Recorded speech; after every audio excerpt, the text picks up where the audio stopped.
he must move to the side. He doesn't like straggles. Have you seen my friend Michael? Have you seen him anywhere?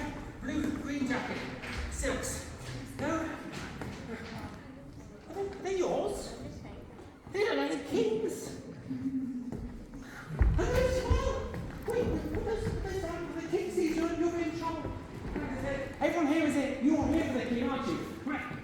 Can everyone do a bow? Can we all practice a bow before we see the king? Yes. 1, 2, 3.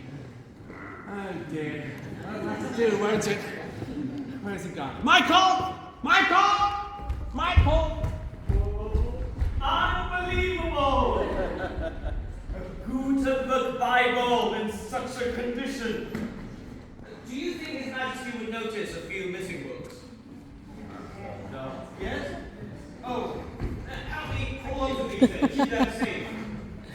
Is this your first time here?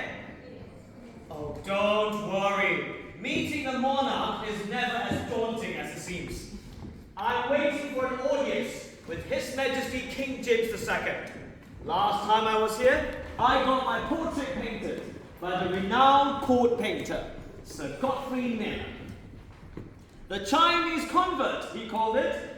Well, that I am. I am a novice of the Society of Jesus, a priest in training, and my name is Michael Alphonsus Shen. Michael! Michael! Ah, there you are! Where have you been? I've been looking everywhere for you. My apologies, Father. I forgot how much of a maze the palace was. That man there is Father Felipe Couple, a Jesuit priest, leader of the China Catholic Mission. What are you doing? And my legal guardian, my friend. Nothing, Father. Don't lie to me, my boy.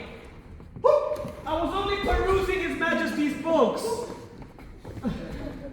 A priest is what I wanted to be when I left home with Father Couple. I was chosen to accompany the Father on his fundraising tour of the European royal courts, gathering support for the Catholic mission back in China. Back home, we've been through a lot together, the Father and I. We traveled together, prayed together, worked together, and shipwrecked together. Did anyone give you permission to read this? I'm sure His Majesty won't mind. Michael! What have you done? Quickly, clear this up before His Majesty arrives. Unlikely. His Majesty normally likes to keep his guests waiting. How many times have I told you? You must ask permission before perusing another man's library. I'll remember. I'm sorry, Father. I'll remember it when we get to Lisbon. You seem nervous, Father. To be invited by the king is an honor. But again, and so suddenly. Tell me, what work did you conduct for Mr. Hyde at Oxford University? Merely translation work, which I do hope His Majesty would recognize my part in building the Bodleian Library's understanding of Chinese texts. I'm sure he will. God, I'll need a fresh pair of tights for that. The Chinese convert. That's His Majesty King James II, soon to be the last Catholic monarch of Great Britain. Everybody, get ready to bow. Your Majesty! You are indeed the spitting image of that portrait. You know, I've had it hung next to my bedchamber. What an honor, Your Majesty. This is my legal guardian, Father Felipe Couple, Procurator of the China Catholic Mission of the Society of Jesus. Your Majesty! So you are the one that has raised such a learned young man with impeccable manners. Might you be the same Couple that published Confucius' philosopher of the Chinese? And the very same, Your Majesty. Your translation has caused quite a stir amongst the European lords. Everyone is talking about it. Are you afraid your translation might promote pagan beliefs? Not at all, Your Majesty, although our critics might suggest such a thing. It is true that much of Chinese society is built upon the ideals of Confucius, but let me assure Your Majesty that the Confucian rituals Chinese people participate in, such as honoring ancestors at certain festivals, are merely social and civil customs. And by understanding their culture and customs, we can more further advance the Catholic cause in China.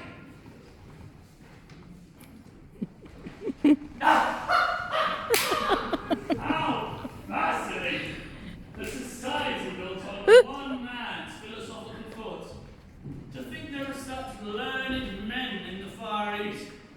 It is strange to think how different your people are to us.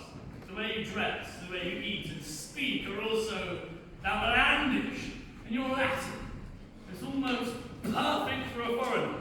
The one and only Chinese convert to speak Latin. You taught him well, Father Cooper. I praise you, Your Majesty. I demanded you come today, as I hear you might be departing for Lisbon soon to continue your training as a Jesuit priest. That is correct. Father Coupe and I hope to be leaving in the coming days. Aren't you hard-working? And I'm sure you wanted riddance from assisting Mr. Hyde at the Bodleian Library.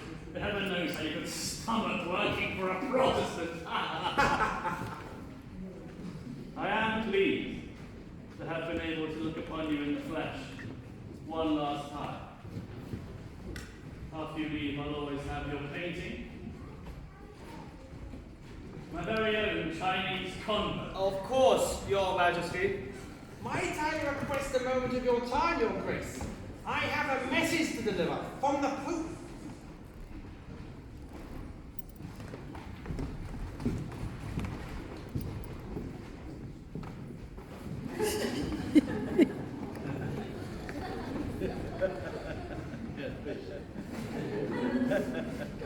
Your Majesty, the Pope sends his utmost regards and is pleased to hear of your rise to the throne. It is his hope of your devotion to the Catholic faith.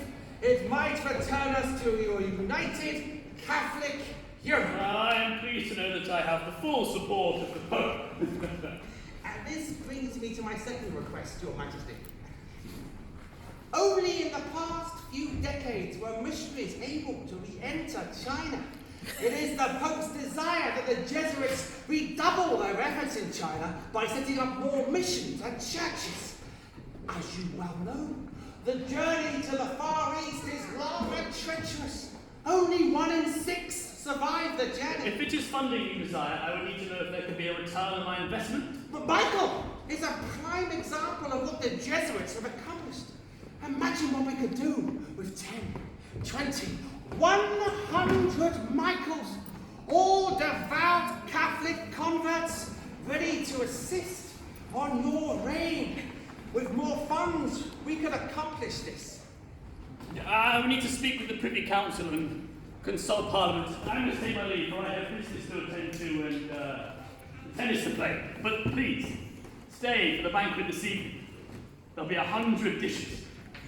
It is rare we get to dine with the Chinese converts, and I am curious to see how a Chinese eats with 2 sticks. Gosh, you look good in stripes. Your Majesty! Are you trying to disrespect the king? His Majesty does not even respect me as a person. He views me as a mere possession, all the royal courts have since we started this journey. But I honestly hope His Majesty would have inquired about my work at the Bodleian, my work as a scholar, a translator, but no. He only wanted to look upon me, my unusual face, and watch me eat. He does care. He inquired about your assistance to Mr. Hyde. I did far more than just assist Hyde. Before I arrived, he had little idea on how to properly read and handle Chinese books, or how to write Chinese. I taught him. I laid the foundation for Chinese translation at Oxford University. My legacy will last for centuries to come. I didn't just assist Hyde. I worked alongside him, and he saw me as an equal. You should be grateful you received any recognition from His Majesty at all. Grateful. I am sick of these royal audiences. I thought you enjoyed our visit to King Louis in France. Remember the fountains at Versailles? That was the most humiliating of all. It is an honor to dine with the king. For the king. I ate for the king. The king's queen, Maria, was so amused by the way I ate with chopsticks that King Louis ordered the chef to bring another dish to the table. The whole court watched me eat like I was some jester. Do you know how that makes me feel? Humiliated. Humiliated. To make matters worse, he stopped me from performing the Chinese kowtow, the traditional 9 worshipful bows, an honor reserved for the emperor himself. I was on bow 3 when the king stopped me as if he was embarrassed by the honor I was showing him. Embarrassed. It was never my intention to make you feel like a pawn. I need to know your values. I am working in the church's values. I never would have been able to get the finance from the French without your help. After the banquet tonight, no more royal visits. I promise. Thank you, Father. No, thank you. You'll love Lisbon. It's far warmer. That's good news. I don't think I ever want to see a cloud again.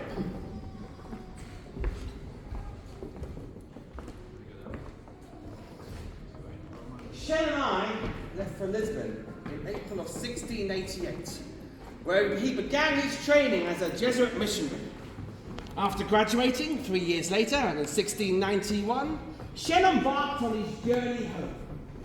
My superiors barred me from travel, so Shen travelled alone for the first time.